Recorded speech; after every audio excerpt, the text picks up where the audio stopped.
Student জিন্দাবাদ student জিন্দাবাদ student জিন্দাবাদ। আজকে বহরমপুরের প্রত্যেকটা প্রান্তে আমাদের আরো যারা স্টুডেন্ট আছে যারা এখনো তাদের কাছে আমরা মেসেজ পৌঁছাতে পারি, আগামী দিনে আমাদের কি কি কর্মসূচি হবে সেটা আমরা প্রত্যেকে আমরা জানিয়ে দেব। আমাদের লক্ষ্য একটাই, দাবি একটাই, যেখানে শিক্ষাক্ষেত্র সেই শিক্ষাক্ষেত্রে শিক্ষার্থীরা সুরক্ষা যাতে পায়, সেই শিক্ষাক্ষেত্রে নারীরা যেন নিরাপত্তা পায়। ঠিক তেমনি আর্থিকর কাণ্ডে যে ন্যাক্কারজনক ঘটনা ঘটেছে সেই ন্যাক্কারজনক ঘটনায় দেশের দৃষ্টান্ত অনুষ্ঠান শেখায়। আমি আপনাদেরকে একটা সংখ্যা বলবো, আমি যে আপনাকে সংখ্যা বলবো।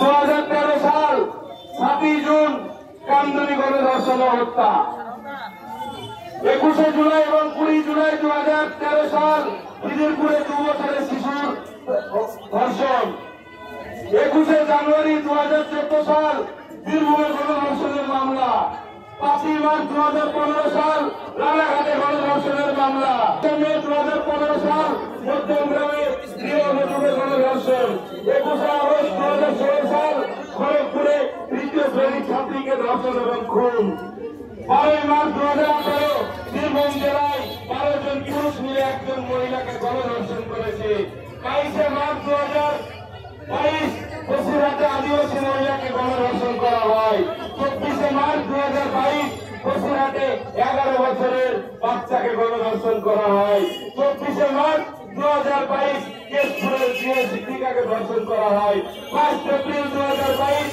মালদায় কিশোরীকে গণধর্ষণ করে এবং খুন করা হয়, 4 জুলাই 2022 কিশোরীর ধর্ষণ, 10 এপ্রিল 2022 নামখানায় গৃহবধূর ধর্ষণ, আর আমরা পেলাম 9 আগস্ট 2024 আমাদের ডক্টর, আমাদের ঘরের মেয়ে, আমাদের ডক্টর দেবনাথকে ধর্ষণ। তার ধর্ষণের যারা ধর্ষক তারা এখনো উপযুক্ত সাজা পায়নি।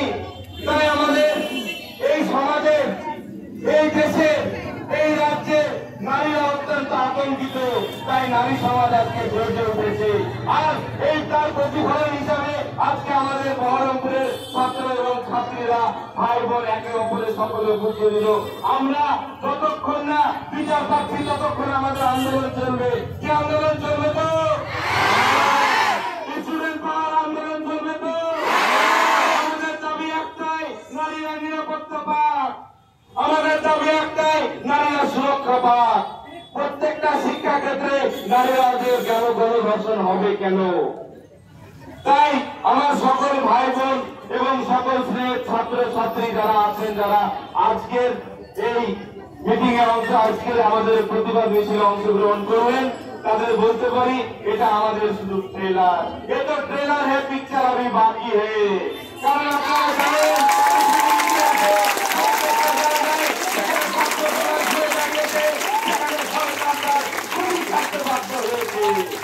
তাই আপনাদেরকে বলছি, আপনারা নিজের হিম্মতকে শক্ত রাখুন। তাই বলুন, संघर्ष न तकलीफ मजा क्या है जीने में, बड़ा बड़ा तूफान थाम जाएगी फिर आग लगाने सीने में।